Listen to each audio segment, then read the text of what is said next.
स्वामी जी एक क्वेश्चन था। कविता बोल रही हूँ स्वामी जी, पहचान क्या आप? कविता? स्वामी जी, हाँ जी, गौरव की वाइफ। हो एडवोकेट, एडवोकेट बोलिए ना। स्वामी जी क्वेश्चन था। एक तो स्वामी जी, दूसरों में ना माइंड बहुत ज्यादा ऐसे घूमता रहता है, दूसरों के विचार ज्यादा रहते हैं। ये भी कह सकते हैं कि दूसरों की कमियां बहुत जल्दी और पहले दिखती हैं, या दूसरों के लिए जजमेंट फटाफट से रेडी हो जाती है। और मुझे ये भी पता है कि मैं गलत हूँ इस जगह पे, लेकिन उस चीज से बाहर कैसे आए ये नहीं पता। और दूसरा, किसी भी चीज में ना कंसंट्रेशन नहीं बन पाती बिल्कुल भी।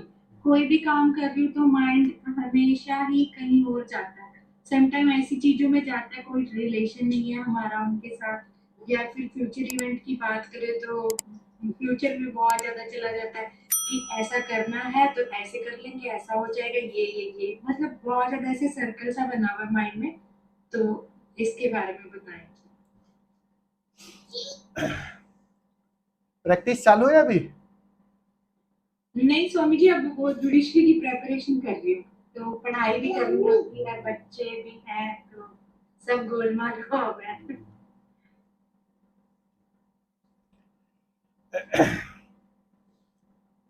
मैंने कहा ना पहले ही, जो पहले स्वामी जी का प्रश्न था, मैंने यही बताया कि समाज में जब हम जीते हैं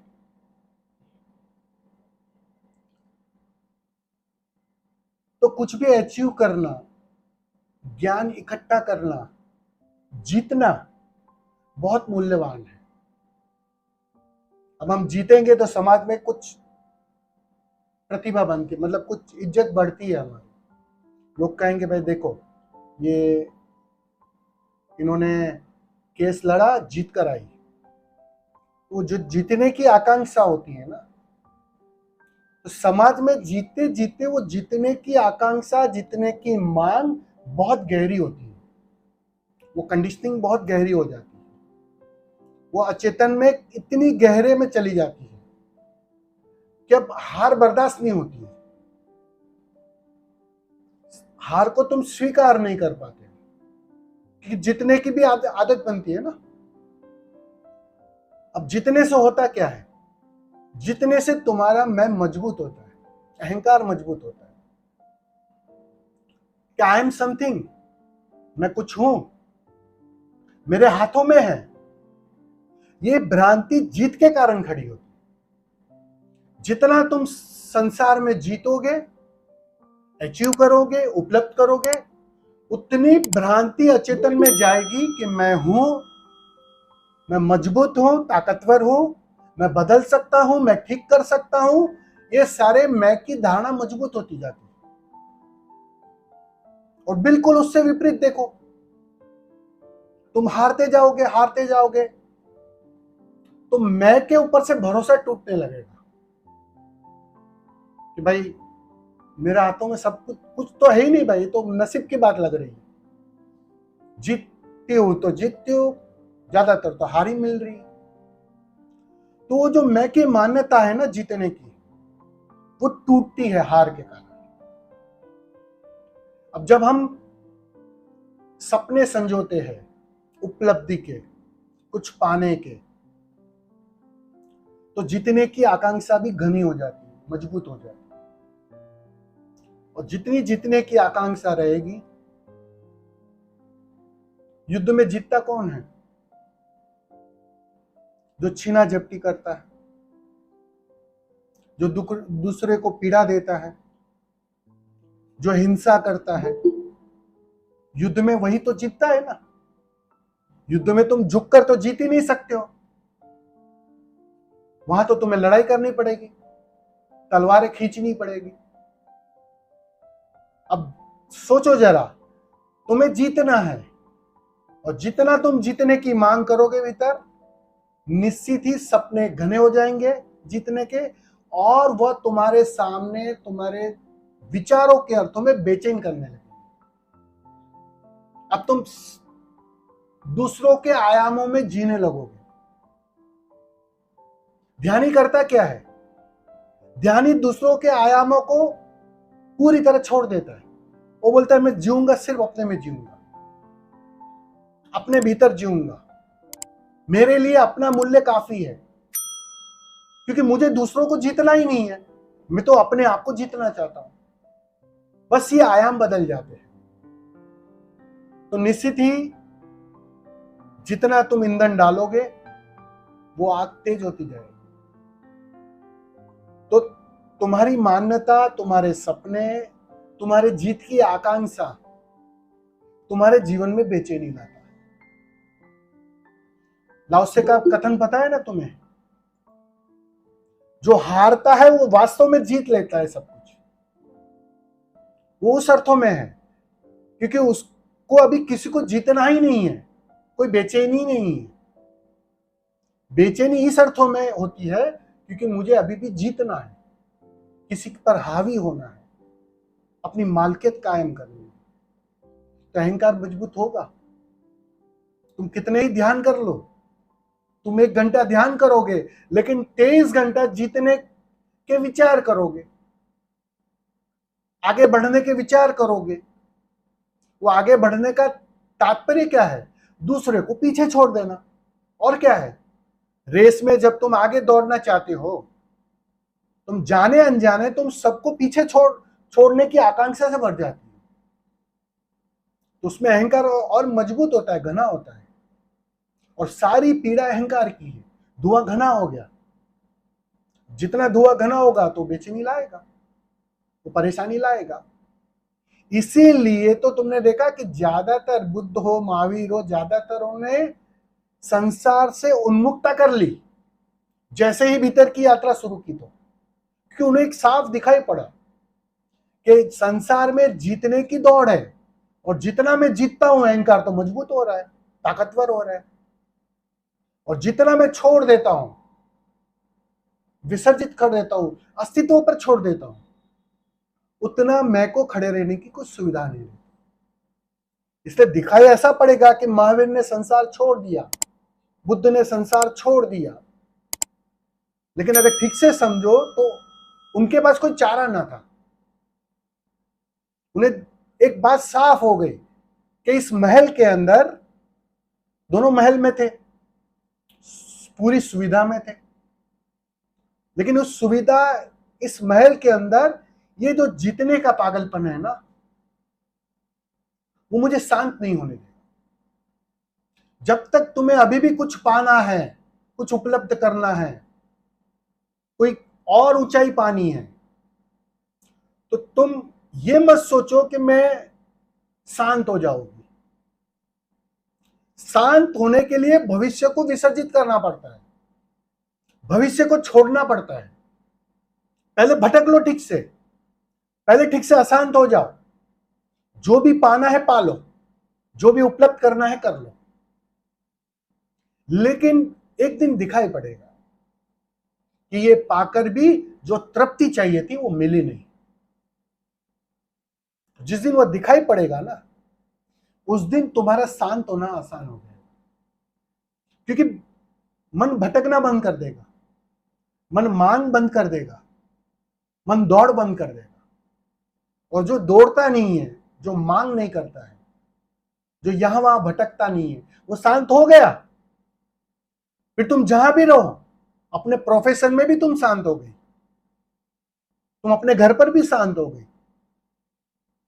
लेकिन जब तक भटकाव है, जब तक मांग है, दौड़ है, तो थोड़ी अपनी मांगों पर गौर करना, उस पर थोड़ा चिंतन करना, तुम्हें बात साफ होने लगेगी। कुछ चाहिए तो बेचैनी रहेगी, अशांति रहेगी। जिस दिन तुम तृप्त हो जाएगी उस दिन बात हो जाएगी। लेकिन स्वामी जी, जैसे घर चलाने के लिए हमें काम तो करना ही पड़ता है। करो ना। मेरे तो चलो पति है, काम कर रहे हैं, तो मैं स्वामी जी ये वाला काम करना चाहती हूँ, तो क्या ये गलत है? मतलब नहीं नहीं, गलत मैंने क्या बोला? बिल्कुल अपने प्रोफेशन में रह के कर सकती हो, लेकिन होता क्या है कि सबका प्रोफेशन अलग अलग होता है। अब जैसे आपका प्रोफेशन जो है पर्टिकुलर लीगल में हो ना, तो जी उसमें, स्वामी जी, हाँ तो उसमें उसमें एक, स्ट्रेस ज्यादा रहता हाँ डेफिनेटली ना, आप ही, वो तो आपको मेरे से ज्यादा पता होगा। है। एक एक एक चमार उतना स्ट्रेस में नहीं रहता है, लेकिन लेकिन स्वामी जी मैं पढ़ाई करती हूँ क्योंकि मुझे पढ़ना पसंद है, बाकी ऐसा जज बनने के लिए नहीं, क्योंकि मेरे छोटे बच्चे हैं, मैं घर से बाहर नहीं जा सकती, मैं प्रैक्टिस नहीं कर सकती, और खाली रहने से दिमाग ज्यादा चलता है। तो कभी कभी तो ऐसा होता है पढ़ाई में 100% कंसंट्रेशन हो जाती है, लेकिन कभी कभी फिर जैसे आपने बोला ना, कभी कभी हम हार जाते हैं। तो जैसे ही हारते हैं थोड़ा सा, पढ़ाई नहीं भी कर पाती ना, अभी मैंने कोई फॉर्म नहीं भरा, मैं अभी जज नहीं बन रही हूँ, मैं जस्ट पढ़ाई करती हूँ। लेकिन कभी कभी अगर मैं नहीं पढ़ पाती हूँ ना, तो थोड़ा सा मेरा माइंड स्ट्रेसफुल हो जाता है।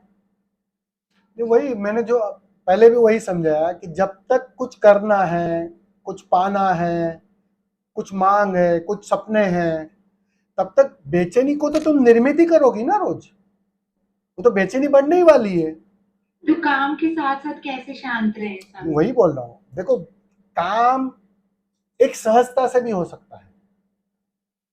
देखो काम तो हर कोई करता है, लेकिन वो जो काम करता है उसके साथ जब उसके टारगेट होता है ना, तो टारगेट बेचैनी लाती है, निष्काम कर्म हो नहीं पाता है, वो निष्काम नहीं ठीक हो है। रहा है, तुम्हारा कर्म निष्काम नहीं हो रहा है अभी। अब जब ठीक तक है। निष्काम नहीं रहेगा, और आपका तो प्रोफेशन ऐसा है जिसमें सिर्फ दिमाग लगाना है सबसे हाँ ज्यादा, जी। इस पर ही ज्यादा जोर देना है। थोड़ा एक काम करो, थोड़ा निश्चल ध्यान योग को थोड़ा रेगुलर करो।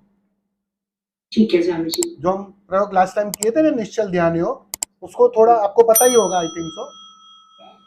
और नाभि वाला स्वामी जी? नाभि वाला, जी जी। उसको थोड़ा रेगुलर करो तो थोड़ा बैलेंस होगा, क्योंकि थोड़ा सा स्वामी जी बताओगे कैसे, फिर से थोड़ा सा? नहीं मुझे बस, सांस पे ध्यान रखना है हमें। नहीं नहीं सांस पर नहीं, नाभि पर ध्यान रखना है। अच्छा, नाभि पर। नाभि पर ध्यान रखना है, जब भी वक्त मिले, थोड़ा सा भी वक्त मिले, मैं आपको उसका वीडियो वगैरह भी भेज दूंगा, उसका जी जी। डिटेल भी भेज दूंगा ठीक है कैसे स्वामी जी। करना है। हाँ पर जी। असली बात इतनी है कि जब भी वक्त मिले, थोड़ा भी वक्त मिले, सुबह शाम सोते टाइम कभी भी, बस अपना पूरा कंसंट्रेट, पूरा ध्यान नाभि पर ले जाओ। जितनी हो सके दिन में नाभि को याद करो, ठीक है जितनी स्वामी बार जी। हो सके। जितनी बार नाभि याद आएगी, जाने अनजाने तुम्हारी ऊर्जा नाभि की ओर जाएगी, उतने विचार शिथिल हो जाएंगे, कम हो जाएंगे ठीक है स्वामी अपने जी। आप। ठीक है, धन्यवाद स्वामी जी। स्वामी जी नमस्कार। नमस्कार, क्या बात है? एक प्रश्न तो नहीं है, बस एक वैसे ही बात आ गई। अभी आप कह रहे थे कि ये एडवोकेट का प्रोफेशन बहुत मुश्किल है, दिमाग लगाना पड़ता है। तो एक क्वेश्चन बस यही था, क्वेश्चन तो नहीं है, बस जस्ट बात कह रहा हूँ कि जैसे एक डॉक्टर है या एक इंजीनियर है या कोई एडवोकेट है, वो जिस लेवल पे लोगों से बात कर रहे हैं, तो उनमें तो कंपेटिबिलिटी है कि आपस में एक दूसरे की बात समझ रहे हैं। लेकिन एक बुद्ध जब बात करता है किसी से भी, तो ऐसा नहीं होता कि जैसे पागलों में बैठा एक समझदार आदमी समझा रहा है और कंपेटिबिलिटी ही नहीं है कि बात समझ ही नहीं आएगी। तो काम तो मुश्किल आपका सबसे ज्यादा हुआ, तो हमारा काम कैसे मुश्किल हुआ? हम तो फिर भी एक लेवल पे हैं, कुछ ऐसा काम नहीं कर रहे आपकी। जहां तक मुझे लगता है ओशो भी बोले तो बस बोलना कुछ, कहना कुछ चाह रहे हैं और सब लोग समझ कुछ और रहे हैं। बिल्कुल ऐसा ही कुछ हो रहा है। बिल्कुल बिल्कुल, ओशो कहते थे ना कि अंधों के गांव में मैं चश्मे बेच रहा हूँ, ऐसा है। मतलब कंपेटिबिलिटी नहीं है, मतलब जिससे आप बात कर रहे हो वो, आप कुछ कह रहे हो, कहना चाह रहे हो, कुछ और समझ रहे हैं लोग, क्योंकि वो तल ही नहीं है, सेम तल नहीं है। आयाम अलग है ना, आयाम अलग है। वो शुद्धतम स्वभाव के तल की बात कर रहे हैं, तुम्हें उसकी याद दिला रहे हैं, बार बार बोल बोल कर, बार बार एक ही बात करके। बुद्ध कोई नई नई बातें नहीं करते कि बुद्ध ने कुछ बात की थी, ओशो ने कुछ अलग बात की, कबीर ने कुछ अलग बात की, नानक ने कुछ अलग बात की। अलग बात करने को है ही नहीं उनके पास, वो स्वभाव में है, वो स्वभाव को जी रहे हैं, वो अपने घर में है, एकदम तृप्त। अब उसी को वो दोहरा रहे, भले भाषा अलग है, भले समझाने का ढंग अलग है। अब बुद्ध है, थोड़ा पढ़े लिखे, तो वो अपनी भाषा में समझा रहे हैं। कबीर है, वो गा गा कर समझा रहे हैं। सबका अपना अपना समझाने का ढंग अलग है, लेकिन कहने की तो बात एक ही है ना कि तुम स्वभाव में आ जाओ। स्वभाव में जब तक नहीं आओगे, अपने घर जब तक नहीं आओगे, तब तक तृप्ति न घटेगी, तब तक बेचैनी जाएगी नहीं, तब तक तुम पीड़ा के पार न जाओ। तो वो आयाम अलग है, इसलिए निश्चित ही वो कोशिश यही कर रहे हैं कि तुम उसको समझ जाओ। और बिल्कुल मैं तुम्हें कहता हूं, उनकी कोशिश यही है कि तुम्हें बस ये बात, वो कहते हैं ना, थोड़ा स्वाद लग जाए। वो शेर खून को चख ले थोड़ा, बस खून को चख लिया एक बार, फिर बात आसान हो जाती है। तो उनकी कोशिश ही यही है। वो दे तो नहीं सकते, मेरी समझ में तुम्हें परोस तो नहीं सकता हूं, और अगर तुम ले भी लोगे तो तुम्हें हजम ना होगी, इस बात को समझ लेना। वरना ओशो सबको देकर ही गए होते, काफी थे वो अकेले, वो एक ही अकेले काफी थे, सबको वो सन्यास के सर्टिफिकेट के साथ बुद्धत्व भी देकर गए होते, लिख कर गए होते। लेकिन वो पॉसिबल नहीं है, क्योंकि वो समझ तो भीतर से ही आएगी ना। मेरी समझ तुम्हारे काम नहीं आने वाली, लेकिन मेरी समझ से एक फायदा हो सकता है कि तुम्हें अपने स्वभाव में लौटना है, अपने घर लौटना है। उसकी प्यास खड़ी होगी, उसकी बेचैनी खड़ी होगी। अगर ठीक से कहो ना, मेरा काम धंधा ऐसा है ना, मैं तुम्हें ठीक से तड़पा रहा हूं, तुम्हें चिढ़ा रहा हूं। अगर ठीक से समझो तो मैं तुम्हें चिढ़ा रहा हूं, सारे जागे हुए तुम्हें चिढ़ा रहे कि बाहर कहां नीचे अटके हो, थोड़ा ऊपर आओ, थोड़ा और ऊपर आओ, देखो इस आयाम से भी देखो। सबसे मूल्यवान है ये आयाम, उसकी याद दिला रहा। वो याद तुम्हारे अंदर एक बेचैनी लाता है, एक तड़प लाता है। वो तो तुम्हें भरोसा धीरे धीरे आएगा। जैसे जैसे तुम बाहर ठोकर खाओगे, जैसे जैसे तुम हारोगे, जैसे जैसे तुम्हें एक बात समझ में आने लगेगी कि मेरे हाथ में तो कुछ है ही नहीं। और जिस दिन वो हार इतनी गहरी हो जाएगी, एक बात साफ होने लगेगी कि सच में मेरे हाथ में कुछ नहीं, मैं नाहक के बीच बीच में आ रहा था, उस दिन गौरव सब कुछ छोड़कर समर्पित हो जाएगा। जिस दिन समर्पित हो गया, उस दिन बात बन गई। बहुत आसान है उस अर्थों में, लेकिन वो समझ गहरी आनी चाहिए कि यहां मैं हूं ही नहीं, मेरा कोई मूल्य ही नहीं है। बस मैं तो सर समर्पित हो गया, बस वाइफ को कह रहा हूं समर्पित हो गया बस।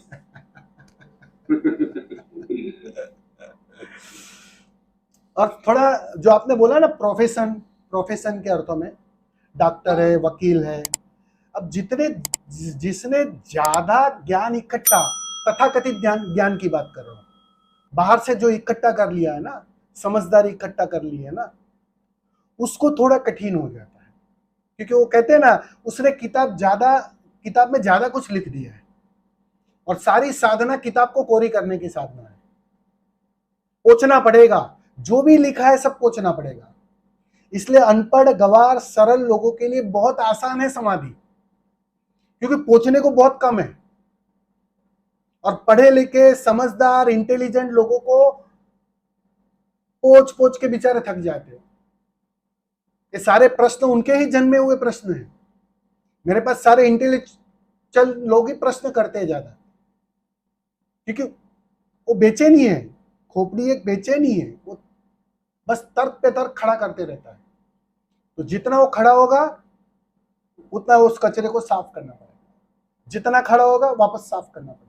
अब एक सरल और भोला गांव का गवार है, उसको कहो ऐसा करो, वो कर लेता है, मान लेता है। उस प्रश्न भी नहीं करता है कि स्वामी जी आपकी बात में क्यों मानूं, क्या वजह क्या है, लेकिन वो स्वीकार कर लेता है कि आपने कहा ठीक है, चलो मैं मान लेता हूं, और उस छलांग घट जाती है। और इंटेलिजेंट लोगों को थोड़ा समय लग जाता है, काफी समय लग जाता है, क्योंकि वो किताब में ज्यादा लिखा हुआ, ज्यादा पहुंचना पड़ता है, मेहनत ज्यादा करनी पड़ती है। यहां समझदारों पर सबसे अधिक मेहनत करनी पड़ती है बुद्धों को। बुद्धू तो बहुत आसान है बुद्ध होने के लिए, लेकिन समझदारों पे सबसे मेहनत ज्यादा करनी पड़ती है। और सामाजिक अर्थों में जो इंटेलेक्चुअल है उसी को तो हम समझदार कहते हैं, सिर्फ बुद्धि से जीते हैं। समझ रहे हो ना? तो ये डिफरेंस तो रहेगा ही रहेगा डेफिनेटली। इसलिए कभी कभी हम कहते हैं ना, वो प्रोफेशन कहो या हमारी जो आदत कहो, तो वो सब चीज भी बाधा बनती है साधना में, अगर ठीक से समझो तो। अगर तुम चमार हो, एक साधारण व्यक्ति हो, तो तुम्हें समझाना, तुम्हें छलांग करवाना आसान हो जाता है, लेकिन जितने तुम इंटेलेक्चुअल होते हो ना, तो बहुत कठिन हो जाता है तुम्हारे लिए भी और मुझे समझाने के लिए। इस अर्थ में